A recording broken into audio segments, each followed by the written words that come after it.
O paano? Tuesday na. Tara, luto tayo.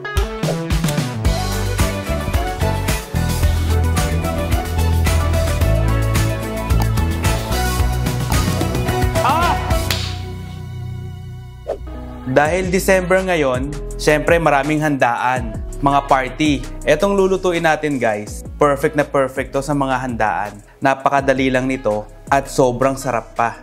Okay? Ito ang Pinoy style spaghetti ala chamba.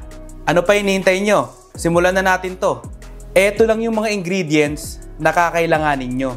1 whole onion, garlic, siguro ano to, mga 4 to 5 cloves of garlic, 1 red bell pepper, 1 tomato, 1 canned mushroom, 1/4 cup ng condensed milk, 170 grams ng thick cream. Pwede kayong gumamit dito ng kahit anong thick cream, Nestle, Carnation, kahit ano.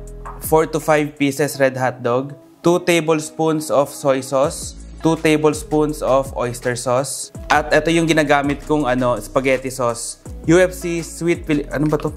Gis na to. UFC Sweet Filipino style spaghetti sauce. Matindi to guys. Ito yung pinakamasarap na spaghetti sauce talaga. Oh, UFC, baka naman. At syempre, hindi mawawala ang pasta, ha? At avocado oil. Pwede kayong gumamit ng kahit anong oil. O baka sabihin nyo, pang yung pang engine oil, ha? Hindi.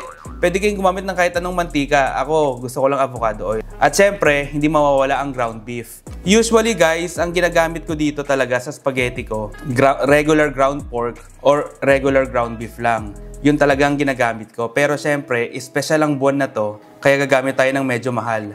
Wagyu ground beef. Napakatindi nito guys. Subok na to, napakasarap. Syempre, kung kayo nakakaluwag-luwag ngayong buwan na to, huwag nyo na tipirin ang sarili nyo. Kayo din naman ang kakain. Kaya dapat medyo nakakaangat yung ingredients natin guys. Lalo na kapag nakuha nyo yung 13-month pay nyo. Okay, ano pa hinihintay nyo? Tirahin na natin to. Tara na! Kapag mainit na ang mantika, maggisa lang kayo ng sibuyas.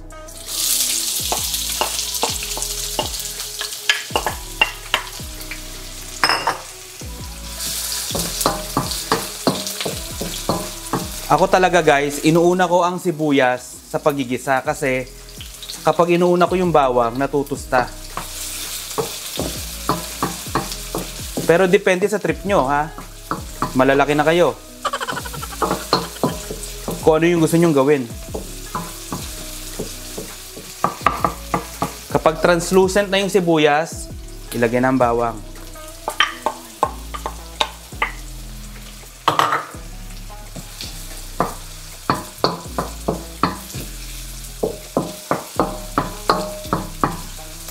Gisahin nyo lang maigi. Tapos ilagay nyo na yung kamatis.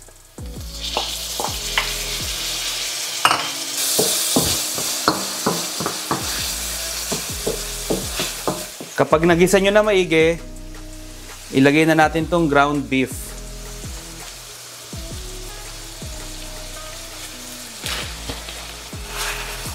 Ayan. Hati-hatiin nyo lang guys.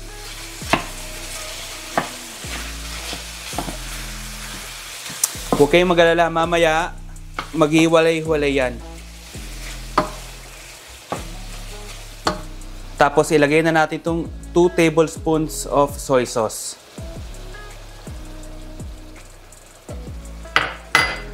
Tapos itong 2 tablespoons of Itong oyster sauce, lagay nyo na rin. Buset. Yan. Haluin nyo lang maigi. Tapos budburan nyo ng paminta. Yan. Budbud lang kayo ng maraming paminta. Ako gusto ko sa spaghetti ko, maraming paminta. Pero depende na lang din sa inyo. Kayo naman ang kakain eh.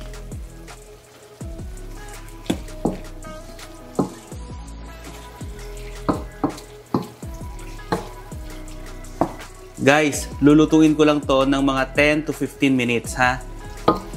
Low heat pala muna. Low heat. Tapos takpan nyo. Habang naghihintay tayo doon sa ground beef maluto, magluto na tayo ng pasta. Pag kumukulo na yung tubig, maglagay kayo ng konting mantika. Para hindi magdikit-dikit yung pasta. Ewan ko kung totoo yun. Pero, nag-work naman sa akin eh. Tapos, konting asin.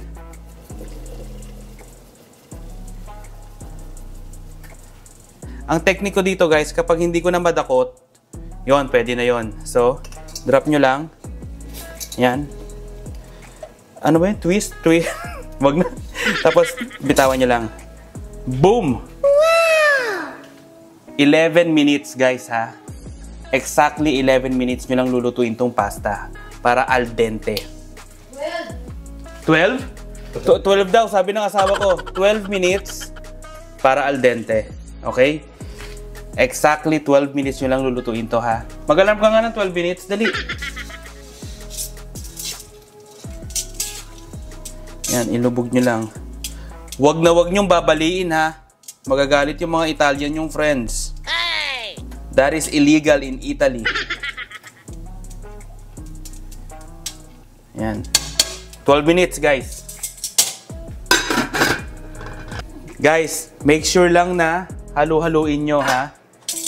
Ayan. Halu-haluin nyo lang para hindi magdikit-dikit talaga.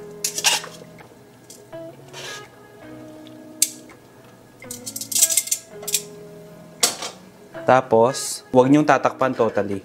Mag-iwan kayo ng konting butas. Okay guys, after mga 10 minutes, po, dambango eh. Nakikita nyo yung mga yung juice na yan, yung parang nagtutubig. Huwag nyo tatapon yan guys ha. Ayan pampasarap pa yan. Dambango naman ito. After 10 minutes, ilagay na natin yung red bell pepper. Yang hiwa lang ang ginagawa ko sa red bell pepper ha. Maliliit.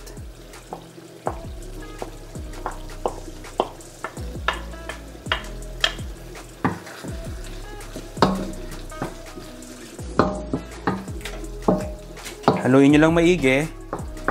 Tapos, lutuin pa natin to ng mga 5 minutes. Ayan. Tapos guys, titikman ko lang tong pasta. Matitikman ko ba to?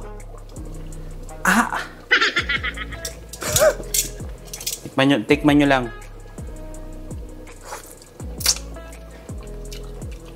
Pwede na. Pwede na to. Guys, ang technique ko, kung wala kayong maasahan sa bahay, kasi yung asawa nyo tamad. No. Kung wala kayong maasahan sa bahay, halimbawa, yung asawa nyo may trabaho, yun. Naglalaba. Ganito lang ang technique, ha. Kuha kayo nito. Lagyan nyo dyan. Tapos ganito nyo siya itatapon. Ayan,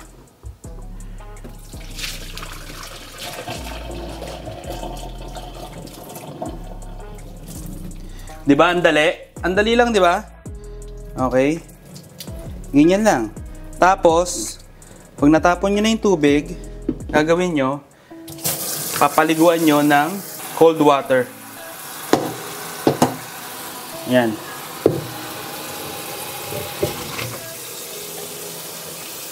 Paliguan nyo ng cold water para hindi ma-overcook. Yan. Okay na yan. Tapos, yan.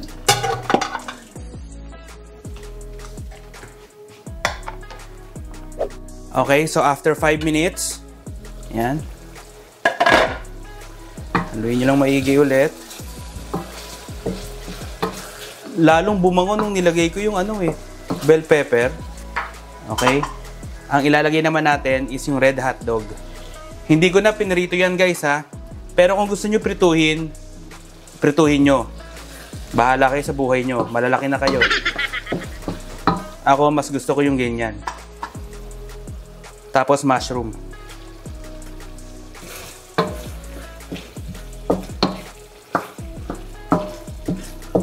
Tapos mga 5 minutes pa. After 5 minutes guys, pwede na to. Haluin nyo lang ng konti. Yan. Tapos ilalagay na natin yung spaghetti sauce. Yan, ilagay na natin yung spaghetti sauce.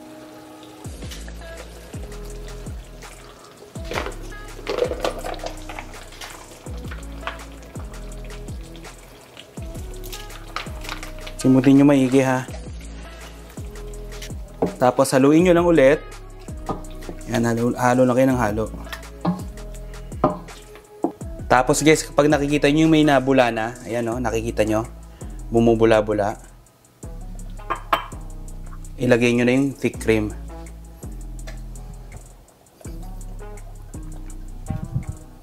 Sisimutin ko para hindi magalit ang asawa ko. Ayan. Tapos haluin nyo lang ulit. Ayan.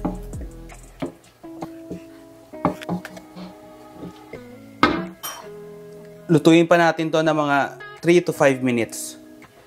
After 5 minutes guys, ayan. Po, budang bango eh. Ayan. Tapos ilalagay na natin tong condensed milk. Kung ayaw nyo ng condensed milk, maglagay kayo ng sugar.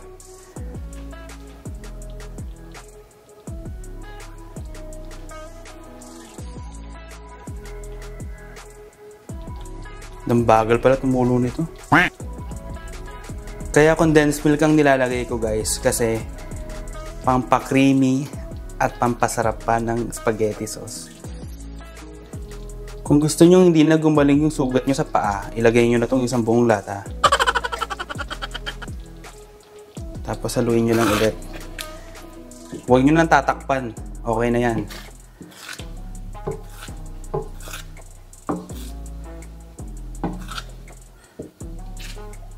Kung kulang pa sa tamis, lagyan nyo pa. Tapos kung okay na sa inyo, huwag nyo nang lagyan. Pagtapos nyan guys, timplahan nyo lang ng asin at paminta. Ayan.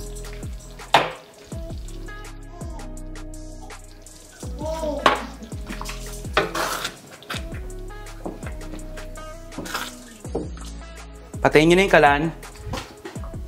Tapos syempre, hindi mawawala ang keso. Tapos lagyan nyo yung keso. Ayan. Yung mga natirang buo-buo kanina nung naggadgad ako eh.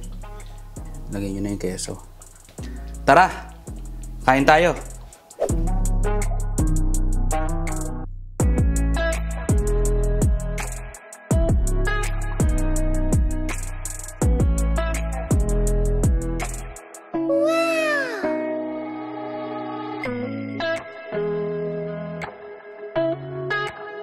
Diba guys, ganun lang kasimple, ganun lang kadali gumawa ng Pinoy style spaghetti ala chamba. Simpleng-simple lang, diba? Tara, tikman na natin.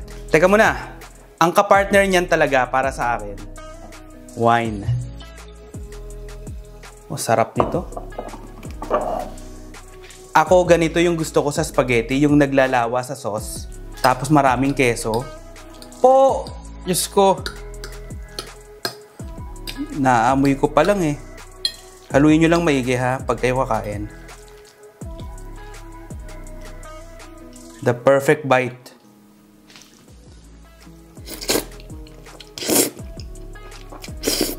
Po! Ah! What? Udang sarap! Napakatindi talaga guys. Ang napakaganda pa rito, napakasimple lang lutuin.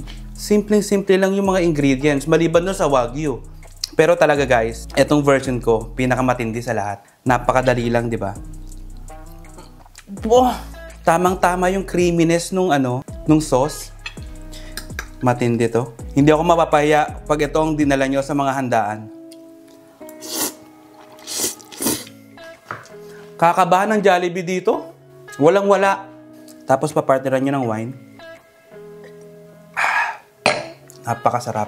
Guys, kung nagustuhan nyo tong video na to, mag-like lang kayo, mag-subscribe na din kayo, tapos i-comment nyo yung mga pagkain na gusto nyo tsambahan natin. Tandaan nyo guys, na ang luto, mas sumasarap yan kapag pa-tsamba-tsamba lang.